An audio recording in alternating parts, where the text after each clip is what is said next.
Hello everyone, good morning. आज हम लोग करेंगे वस्त्र विज्ञान और परिधान।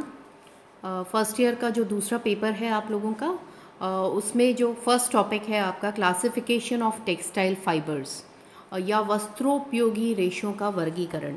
देखिए, वस्त्र विज्ञान और परिधान के अंदर आप अलग अलग फाइबर्स के बारे में पढ़ेंगे, है ना। वस्त्रों के रखरखाव के बारे में, उनका मैन्युफैक्चरिंग प्रोसेस क्या है, किस तरीके से कपड़ा बनता है ना, कौन कौन से कपड़े जो है या कौन कौन से रेशे कहाँ से हमें प्राप्त होते हैं। तो ये सब जो है आपको इस बुक के अंदर जो है पढ़ना रहेगा या इस पेपर के अंदर पढ़ना पड़ेगा। तो सबसे पहला जो टॉपिक है हमारा, हम ये समझ लें कि क्या क्लासिफिकेशन है आपका टेक्सटाइल फाइबर्स का या वस्त्रोपयोगी रेशे पहले तो हैं क्या, और इनका जो है किस तरीके का वर्गीकरण है या किस किस से हमें वस्त्रोपयोगी रेशे जो हैं वो प्राप्त होते हैं।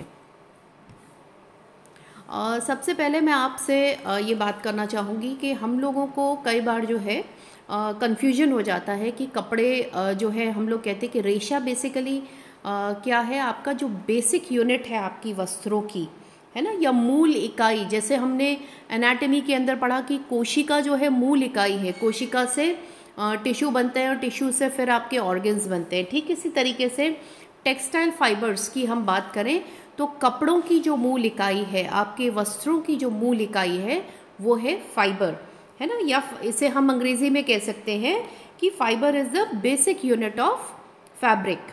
ठीक है, जो हमारा कपड़ा जो हम पहनते हैं, अलग अलग प्रकार के कपड़े, वो अलग अलग प्रकार के रेशों से बने हैं। ठीक है, ये रेशे हम आगे पढ़ेंगे कि कहाँ कहाँ से हमें प्राप्त होते हैं।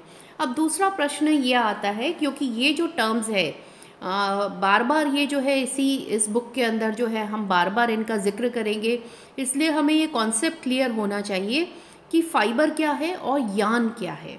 ठीक है, यान या सूत या धागा जिसे हम कहते हैं वो क्या है, कई सारे फाइबर्स को मिलाकर हम लोग क्या बनाते हैं, उसको बट देते हैं या उसको स्पिन करते हैं फाइबर्स को, और फिर उनसे जो है टाइटली स्पन उनको करके, और फिर उससे जो है सूत या धागा बनता है, और धागे से फिर जाकर हमारे वस्त्र बनते हैं अलग अलग प्रकार के।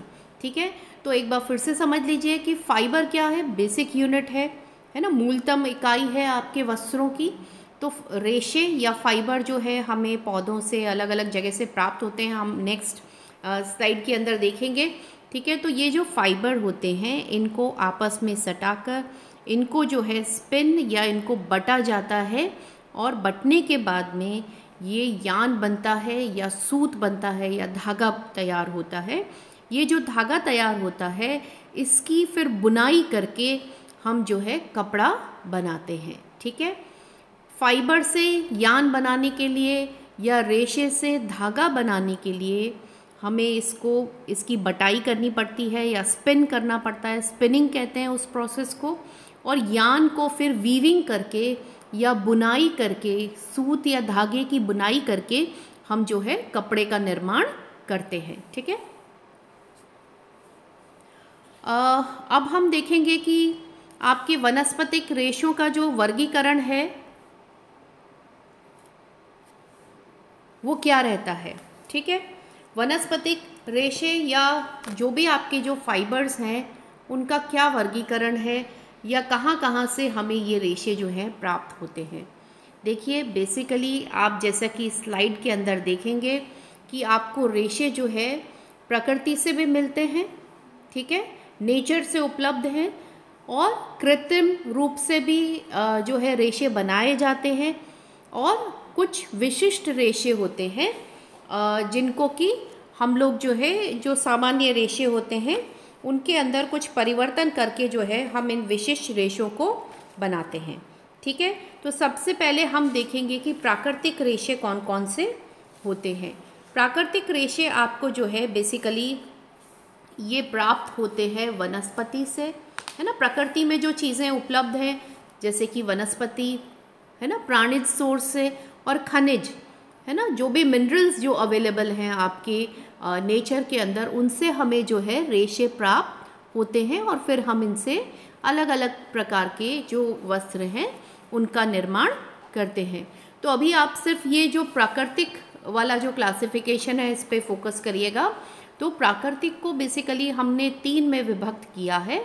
वो है वनस्पतिक या पेड़ पौधों से, दूसरा है प्राणिज या जो कि हम जो है जीव जंतुओं से प्राप्त करते हैं, और तीसरा है खनिज या जो मिनरल्स या जो खनिज उपलब्ध हैं प्रकृति के अंदर या जो हमारी पृथ्वी पर, उनसे जो है हम फाइबर्स लेते हैं और फिर उनके वस्त्र बनाते हैं। ठीक है, तो सबसे हम पहले जो हम डिस्कस करेंगे वो है वनस्पतिक। वनस्पतिक जो रेशे आपको प्राप्त होते हैं ये यानी कि पौधों से प्राप्त होते हैं। ठीक है, अब पौधों से भी इसको हमने आगे क्लासिफाई किया है कि पौधों के बीज से मिलते हैं, या कुछ रेशे हमें तने से प्राप्त होते हैं, कुछ रेशे ऐसे होते हैं जो पौधे के पत्ते से हमें प्राप्त होते हैं। ठीक है, तो सबसे पहले हम देखेंगे कि वनस्पतिक रेशे जो कि बीज से प्राप्त होते हैं वो हैं आपके, सबसे पहला है कपास और कपोक। ठीक है, कपास और कपोक जो है ये आपको, आप देखेंगे कि जो बिनोला जैसे हम बोलते हैं, आपने अगर कपास को उगा हुआ देखा हो, रुई को, है ना, तो उसके जो पॉड होता है, कॉटन पॉड जो होता है, उसके अंदर बीज होते हैं जिसके ऊपर की रेशे चिपके हुए होते हैं, जिसे हम आम भाषा में बिनोला भी बोलते हैं। ये बिनोले जो हैं ये सीड होते हैं कपास के, जिनको कि पशुओं को जो है चारे के रूप में खिलाया जाता है, और इसके ऊपर का जो फाइबर होता है कॉटन या रुई, इसको हम उस बीज से अलग करके और इसका इस्तेमाल करते हैं। तो दूसरा बीज वाला जो है वो है कपोक। तो आपके जो कोर्स के अंदर जो आपको करना है वनस्पतिक रेशों में, बीज वाले रेशों में से आपको कपास जो है इसको कैसे उगाते हैं, इसका क्या मैन्युफैक्चरिंग प्रोसेस है, ये सब आपको इसमें करना रहेगा। दूसरा जो है आपका जो प्राकृतिक रेशा है वो है प्राणिज। ठीक है, प्राणिज रेशे जो होते हैं ये हमें बेसिकली दो सोर्सेज से प्राप्त होते हैं। 2 सोर्सेज कौन से हैं आपके? वो है ऊन, जो कि जीव जंतुओं से आपको प्राप्त होती है ऊन, और दूसरा है रेशम, या जो रेशम के कीट होते हैं जो कि मलबरी ट्रीज़ के ऊपर या मलबरी या शहतूत की पत्तियां जो हैं वो खाकर और जो है वो अपना कुकून बनाते हैं। उस कुकून से हमें रेशम जो है वो प्राप्त होता है। ऊन तो आप सब जानते हैं कि भेड़ से, ऊंट से, अल्पाका से, है ना, अलग अलग जंतुओं के जो बाल होते हैं उनसे हमें ऊन प्राप्त होता है। तो प्राणिज स्रोत से हमें जो प्राप्त होने वाले जो रेशे हैं वो बेसिकली कौन से हैं? ऊन और रेशम। ठीक है, सॉरी, हम वनस्पतिक रेशों पर दोबारा से आते हैं। बीज वाले हमने पढ़ लिए, उसके बाद हम डिस्कस करेंगे तने वाले, है ना, यानी कि पौधे के तने से जो रेशे प्राप्त होते हैं वो कौन कौन से होते हैं। सबसे पहला है आपका लिनन, दूसरा है जूट, तीसरा है हैम्प, रेमी, सन, मनीला और कॉयर। ठीक है, कॉयर जैसे कि आप जानते हैं कि नारियल का जो बाहरी जो उसके ऊपर रेशे लगे होते हैं हार्ड होते हैं, और उनसे जो है रेशे प्राप्त करके अलग अलग वस्तुओं का निर्माण किया जाता है। लिनन जो है बेसिकली, लिनन और जूट जो है वो काफ़ी हद तक एक जैसे होते हैं। इसमें तने होते हैं पौधे के, लंबे तने, जिनको कि पानी में डालकर इनकी रेटिंग की जाती है या इनको गलाया जाता है। फिर इसमें से सेल्यूलोज और ये सब अलग कर दिया जाता है, और इसमें केवल रेशे या फाइबर्स रह जाते हैं जिनसे फिर कपड़ा बनाया जाता है। तो आपके जो कोर्स है उसमें बेसिकली वनस्पतिक रेशों में से केवल कपास आपको करना है। ये जानकारी आपको होनी चाहिए कि तने से प्राप्त रेशे कौन कौन से होते हैं। वो हैं आपका लिनन, जूट, हैम्प, रेमी, सन, मनीला और कॉयर। ठीक है, अब प्राकृतिक रेशों में वनस्पतिक रेशों से प्राप्त तीसरा प्रकार जो है वो पत्ते वाले, है ना, कि कुछ पौधों के पत्ते भी ऐसे होते हैं जिनसे कि हम रेशे प्राप्त करते हैं। वो कौन से हैं? पिना और सीसल। ठीक है, तो ये आपको वनस्पतिक रेशे जो कि पौधों से प्राप्त होते हैं, बीज वाले, तने वाले और पत्ते वाले हमने डिस्कस किए। इनके नाम जानने क्लासिफिकेशन के लिए आपको काफ़ी है ना, कि पत्ते से कौन से मिलते हैं। तो कुल मिला के जब आपसे क्लासिफिकेशन की बात की जाए, रेशो के क्लासिफिकेशन की, तो आपको ये जो इसके अंदर ये जो चार्ट बना हुआ है वो आपको अच्छे से तैयार होना चाहिए। तो इसको आप अच्छे से प्रिपेयर कर लीजिएगा। ये अगर आपको आ गया तो आप बहुत इजीली इसका क्लासिफिकेशन जो है वो लिख सकते हैं, है ना। दूसरा वर्गीकरण है इसका प्राणिज रेशे, जैसे कि मैंने अभी आपको बता दिया, ऊन और रेशम। ठीक है, ऊन के बारे में मैंने बताया कि आपको भेड़, ऊंट, है ना, कुछ ऐसी बकरी होती हैं, और अल्पाका एक जीव होता है जो पहाड़ी इलाकों में ज़्यादातर पाया जाता है ना। इन सब से जो है हमें ऊन की प्राप्ति होती है। इसके अलावा अगर हम रेशम को देखें तो रेशम या सिल्क जो है वो सिल्क वॉर्म से मिलता है, या रेशम का कीट होता है जो कि शहतूत के पेड़ पर रहता है। और जब ये कीट जो है अंडा देता है, फिर अंडे के बाद में ये जो लावा फिर प्यूपा, है ना, बनता है, तो इसके अंदर जो ग्रोथ होती है तब ये जो प्यूपा है अपने चारों तरफ से अपनी लार छोड़ता है। एक छोटा सा कीड़ा जैसा होता है जो लार छोड़ता है। ये लार जो है प्रकृति या हवा के संपर्क में आती है तो ये लार सूख जाती है और रेशे में परिवर्तित हो जाती है। ये कीड़ा इस रेशम के कुकून के अंदर रहता है, तो इससे जो है कीड़े को अलग करके हम रेशम प्राप्त कर लेते हैं।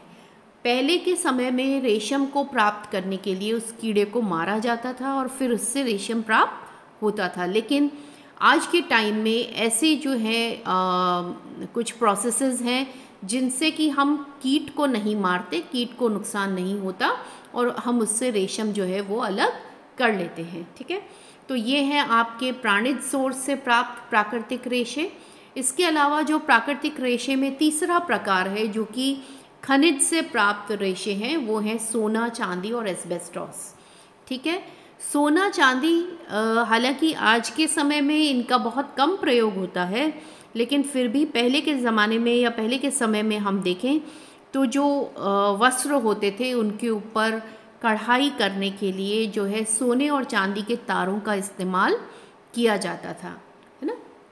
आजकल भी जो है बहुत कम प्रयोग होता है, लेकिन इनका प्रयोग किया जाता है। सोना और चांदी बहुत जो है अच्छे से प्लायबल होते हैं, यानी कि इनको पीट कर जो है इनका बहुत बारीक जो है बहुत नरम धातु होती हैं ये, इनके जो है तार बना लिए जाते हैं और इन तारों से फिर कढ़ाई की जाती है या एम्ब्रॉयडरी की जाती है। तीसरा प्रकार है एस्बेस्टॉस। एस्बेस्टॉस बेसिकली जो है खनिज जो है, इससे हम जो ये फायरमैन होते हैं, जो दमकल के साथ में जो आग बुझाने वाले जो व्यक्ति होते हैं, इनकी जो पोशाकें बनती हैं उसमें इसका एस्बेस्टॉस का प्रयोग किया जाता है। ठीक है, तो ये हो गए आपके प्राकृतिक रेशे। प्राकृतिक रेशों के बाद में हम बात करेंगे कृत्रिम रेशों की। कृत्रिम रेशे कौन से हैं? बेसिकली कृत्रिम रेशे वो हैं जो कि आप या मानवकृत हम कहेंगे, है ना, जो कि इंसान खुद बनाता है। आर्टिफिशियल फाइबर्स, जो प्रकृति में चीज़ें उपलब्ध हैं उनकी रासायनिक क्रियाएं उनके साथ में करके, है ना, अलग अलग वस्तुओं को मिलाकर जो है हम उससे फाइबर का निर्माण करते हैं और फिर उससे जो है वस्त्रों का निर्माण करते हैं। कृत्रिम रेशे जो होते हैं आपके ये बेसिकली आपके प्राकृतिक रेशों से सस्ते होते हैं।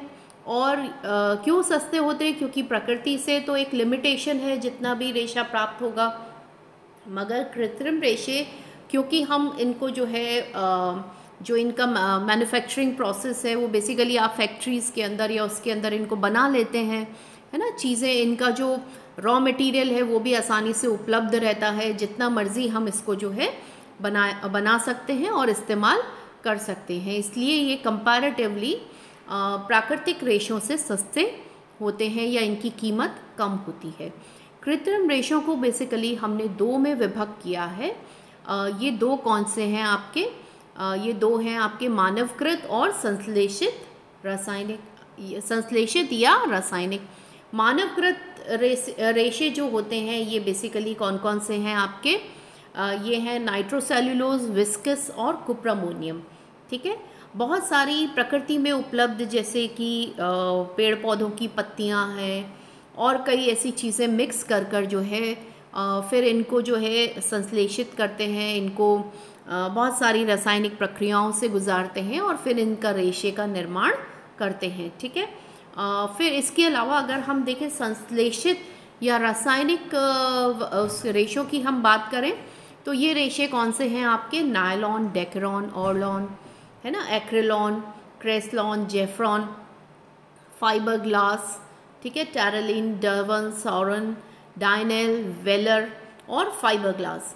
ठीक है। तो ये जो आपके रेशे हैं जो कि संश्लेषित या रासायनिक रेशे हैं, बेसिकली ये पॉलीमर्स होते हैं और इन पॉलीमर्स को जो है पिघला कर एक टेम्परेचर पर इसमें बहुत सारे रसायनों को मिक्स करके, और जब ये पिघल जाता है उसके बाद में ये एक लिक्विड जैसा होके और फिर इसको जो है एक फनल या कीप जैसी आकृति कि उसमें जो है इस सॉल्यूशन को डाला जाता है और फिर इसका जो नोज़ल होता है उसके अंदर से इस सॉल्यूशन को धीरे धीरे करके बाहर निकाला जाता है और वहाँ पर ठंडा करने के लिए एयर पास की जाती है जिससे कि ये ड्राई हो जाता है और इससे धागे को बनाकर पूनियों के ऊपर या इनको जो है लपेट लिया जाता है स्पूल्स के ऊपर।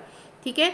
तो ये जो धागे होते हैं बेसिकली ये इसमें टेम्परेचर का इस्तेमाल किया जाता है और नायलॉन और टैरलिन जो है बेसिकली ये बहुत ही सस्ते या हम कहेंगे कि इसमें लचीलापन भी बहुत अधिक होता है। इसके अलावा अगर हम इसको देखें तो इसकी जो जितने भी कृत्रिम रेशे हैं उनकी जो लंबाई है वो हम अपने अनुसार या अपनी आवश्यकता के अनुसार इन रेशों की लंबाई निर्धारित कर सकते हैं। वेयरएज जो प्राकृतिक रेशे हैं आपके वो जितने आपकी प्रकृति में उपलब्ध हैं वही उनकी रेशों की लंबाई होती है। ठीक है। तो कृत्रिम रेशों से जो आपके जो कपड़े बनकर तैयार होते हैं ये कंपैरेटिवली बहुत ही स्मूथ होते हैं। क्यों? क्योंकि इसमें रेशों की लंबाई बहुत अधिक होती है, इसलिए चिकना कपड़ा बनकर तैयार होता है। ठीक है। इसको आगे डिटेल में हम लोग करेंगे। तो अगर हम मानवकृत रेशों की बात करें तो मानवकृत रेशों में आपके कोर्स के अंदर आपका नायलॉन और पॉलिस्टर जो है वो आपको पढ़ना होगा। ठीक है। इसके अलावा हम बात करें कि विशिष्ट रेशे, ठीक है, विशिष्ट रेशे जो होते हैं ये 3 प्रकार के होते हैं जिसमें सबसे पहला है परिवर्तित। ठीक है। परिवर्तित रेशे और इसके अलावा मिश्रित और विशिष्ट रेशे। तो परिवर्तित रेशे जो हैं बेसिकली जो आपके कुछ जो बेसिकली जो आपके जो फाइबर्स हैं चाहे वो नेचुरल हैं या जो भी फाइबर्स हैं उसके अपने गुण होते हैं। हर फाइबर का अपना गुण होता है, हम आगे के चैप्टर्स में इनको पढ़ेंगे। लेकिन कई बार जो है हम उस फाइबर की कुछ क्वालिटीज़ को हम जो है पसंद करते हैं, कुछ क्वालिटीज़ को हम जो है रखना चाहते हैं, लेकिन कुछ क्वालिटीज़ जो कि हमारे उपयुक्त नहीं होती है हम उनको मॉडिफाई करते हैं और उनको परिवर्तित करके उस फाइबर को और अच्छा और उपयुक्त बना लेते हैं। तो ये जो परिवर्तित फाइबर होते हैं, रेशे होते हैं, ये बेसिकली क्या होते हैं कि हम जो सामान्य जो रेशा होता है उसके कुछ गुणों के अंदर किसी रसायन के प्रयोग से या उच्च ताप के प्रयोग से इनके गुणों को हम परिवर्तित कर देते हैं। ऐसे रेशों को हम जो है क्या बोलते हैं? परिवर्तित रेशे कहते हैं। ठीक है। तो एक बार फिर से बताती हूँ कि कुछ ऐसे रेशे जैसे कि मौलिक रूप जो उसका बेसिकली जो है या आकार है या गुण है ना, तो उनको जो है हम अपने अनुसार परिवर्तित कर देते हैं। किससे? रसायनों से क्रिया करवाकर या ताप के द्वारा क्रिया कराकर। ठीक है। और उससे एक नए प्रकार का रेशा या कपड़ा जो है हम तैयार कर लेते हैं। इसका एक बहुत अच्छा उदाहरण है मर्सराइज्ड कॉटन। ठीक है। अगर आप सूती कपड़ों को देखेंगे तो सूती कपड़ों को अगर आप अपने आँख के सामने लाकर देखेंगे तो उसमें से छोटे छोटे रेशे बाहर की ओर निकलते हुए दिखाई देते हैं। ये ऐसा क्यों होता है? क्योंकि जो सूत का रेशा होता है या जो कॉटन का फाइबर होता है ये लंबाई में छोटा होता है। तो जब आप छोटे रेशों को स्पिन करके धागा बनाते हैं तो तो इन छोटे और घुंघराले रेशों से जो धागा तैयार होता है वो थोड़ा रफ प्रकृति का होता है। इसमें जो रेशों के कोने होते हैं वो वस्त्र के बाहर निकलते हुए दिखाई देते हैं, जिससे कि कपड़ा जो है कंपैरेटिवली उसमें चमक भी कम होती है और थोड़ा खुरदरा प्रकृति का होता है। तो इस कपड़े को कॉटन की क्वालिटीज़ के साथ में हम अगर चाहते हैं कि हमारा कपड़ा जो है चिकना भी हो, उसमें चमक भी हो सूती कपड़े में, तो उसके लिए जो है एक प्रयोग किया जाता है जिसे हम कहते हैं मर्सराइजिंग। आगे आप फिनिशिंग के अंदर इसको पढ़ेंगे। मर्सराइजिंग क्या होता है, इसमें सूती वस्त्र को बहुत भारी रोलर्स में से, जो कि बहुत गर्म होते हैं और इसमें स्टीम भी होता है, उन रोलर्स के बीच में से इनको निकाला जाता है, जिससे कि इसकी सतह पर जितने भी रेशे होते हैं वो सब दब जाते हैं और इस कपड़े में एक अलग प्रकार की चमक आ जाती है।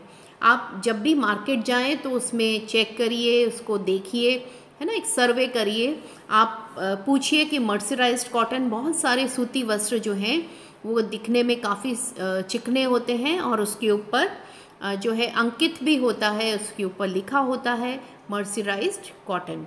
तो ये मर्सराइजिंग जो है बेसिकली एक तरह से हम रेशे के जो सामान्य गुण हैं उनको हम परिवर्तित कर देते हैं। ठीक है। विशिष्ट रेशे कौन से होते हैं? विशिष्ट रेशे होते हैं जैसे कि कुछ ऐसे विशिष्ट जानवर जो हैं, जो कि जिनसे कम मात्रा में हमें कई बार जो है या बहुत ज़्यादा जो है बहुत वैल्यूएबल होते हैं या बहुत कम मात्रा में मिलते हैं, तो उनको हम विशिष्ट रेशे बोलते हैं। ये काफ़ी महंगे भी रहते हैं और बहुत ही दुर्लभ जानवरों से ये हमें प्राप्त होते हैं, जैसे कि एल्पाका, लामा, है ना, विक्यूना, कश्मीरी बकरी, अंगोरा, ऊंट, मोयर या खरगोश। इनसे जो हमें रेशे प्राप्त होते हैं उनको हम इस विशिष्ट श्रेणी में डालते हैं। अब हमारा जो तीसरा प्रकार है विशिष्ट रेशों के अंदर, वो है आपका मिश्रित। ठीक है।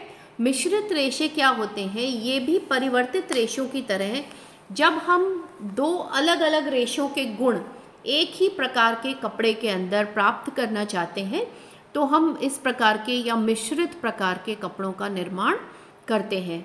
उदाहरण के तौर पर आपने सुना होगा, देखिए, जब कॉटन की बात करते हैं तो कॉटन में अवशोषकता का गुण बहुत अधिक होता है, कॉटन की अवशोषण क्षमता बहुत अधिक होती है। इसीलिए जो भी हम कपड़े जो है नेक्स्ट टू बॉडी पहनते हैं, या जो हमारे इनर वेयर होता है, या जो हम शरीर से चिपटे हुए जो कपड़े पहनते हैं, विशेष तौर पर गर्मियों के अंदर हम लोग जो है कैसे कपड़े पहनते हैं? सूती वस्त्र पहनना पसंद करते हैं, क्योंकि सूती वस्त्र में क्वालिटी होती है कि वो नमी को अपने अंदर अवशोषित कर लेता है। ठीक है। तो सर्दियों के अंदर जो हम जैसे हम लोग चाहते हैं कि कपड़ा गर्म भी हो और नमी को भी अवशोषित करने वाला हो, तो हम जो है सूती वस्त्र के भी, सूती फाइबर के भी गुण जो है अपने वस्त्र में चाहते हैं और उसमें गर्माहट भी डालना चाहते हैं। तो इसके लिए जो मिश्रित रेशा है वो कौन सा बनता है? कॉटसूल। ठीक है। कॉटसूल एक इसका मिश्रित का उदाहरण है, जिसके अंदर की कॉटन फाइबर और वूल या ऊन का इस्तेमाल, दोनों फाइबर्स को, ऊन और सूती फाइबर को मिलाकर जो है कपड़ा बनाया जाता है, जिसे हम कोट्सवूल बोलते हैं, है ना, जो कि गर्म भी होता है और पहनने में भी कंफर्टेबल होता है, क्योंकि ये नमी को अवशोषित कर लेता है। तो इससे जो है ये मिश्रित रेशा या मिश्रित कपड़ा जो है ये तैयार होता है, जिसका नाम होता है कोट्सवूल।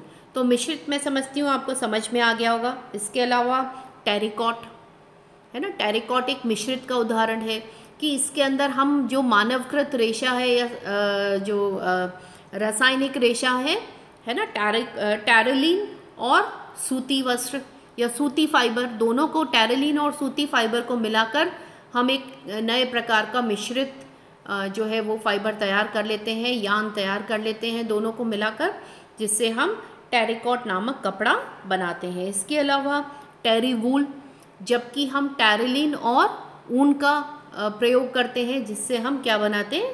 टेरीवूल बना लेते हैं। तो ये आपके मिश्रित के उदाहरण हैं, टेरिकॉट, टेरीवूल और कोट्सवूल। ठीक है। तो ये आपके वनस्पतिक रेशों के जो है आपका वर्गीकरण है, और इसमें आपको जो पूरी तरह से याद करने के लिए आपको ये चार्ट आवश्यक रूप से आना चाहिए। अगर आपने ये चार्ट कर लिया तो ये चैप्टर आपका कंप्लीट हो जाता है, तैयार हो जाता है अपने आप में। तो थैंक यू। मैं समझती हूँ कि आपको ये जो है अच्छे से समझ में आया होगा। नेक्स्ट क्लास में हम लोग नेक्स्ट चैप्टर लेंगे।